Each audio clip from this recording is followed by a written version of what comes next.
আসসালামু আলাইকুম। আজকে আমাদের অফিসে একটা অন্যরকম রোগী আসছে।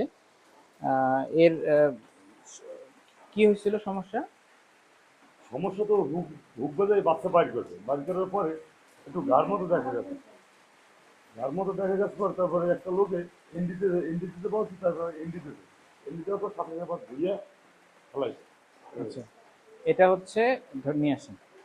আহ, একটু পোকা দেখা গেছিল, তো বাড়িতে তারা এনডি দিছে, অর্থাৎ কীটনাশক যেগুলো আছে জমিতে দেয়, সেগুলা তাকে দেয়া হয়েছে আর কি।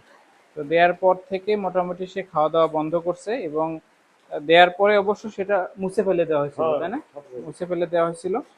তো এই রুগীগুলা কিন্তু গত 1 মাসে প্রায় 3-4টা এরকম রুগী আসছে। তো এই জন্য আজকে আমাদের ভিডিও করা, যাতে এই ধরনের ভুল না করে।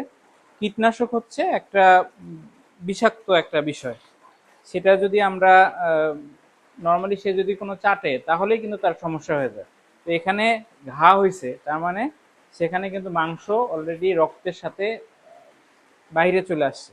এটা যদি এনডি দেওয়া হয় বা বিষ দেওয়া হয়, তাহলে কিন্তু এটা রক্তের সাথে সাথে চলে যায়। তবে সবচেয়ে ভালো উপায় করছে যে সাথে সাথে ধুয়ে ফেলছে বা মুছে ফেলছে, এটা একটা ভালো হয়েছে। এই জন্য বাছুর এখন পর্যন্ত ঠিক আছে। সাধারণত এনডি দেওয়ার পরে আধা ঘন্টা 1 ঘন্টার ভেতরে কিন্তু বাছুর মারা যেতে পারে। যেহেতু এখন প্রায় 1টা বাজে, প্রায় কত 7 ঘন্টা হয়েছে, তাই না? 7 ঘন্টা হয়েছে, আশা করতেছি তার কোনো সমস্যা নাই।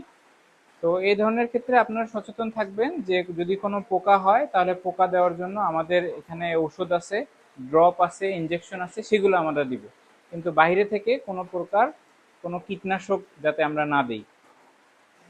এবং আরেকটা করা যায় যে অনেক সময় রসুন গরম করে যদি সেই তেলটা দেওয়া হয়, তাহলে কিন্তু পোকা মারা যায়।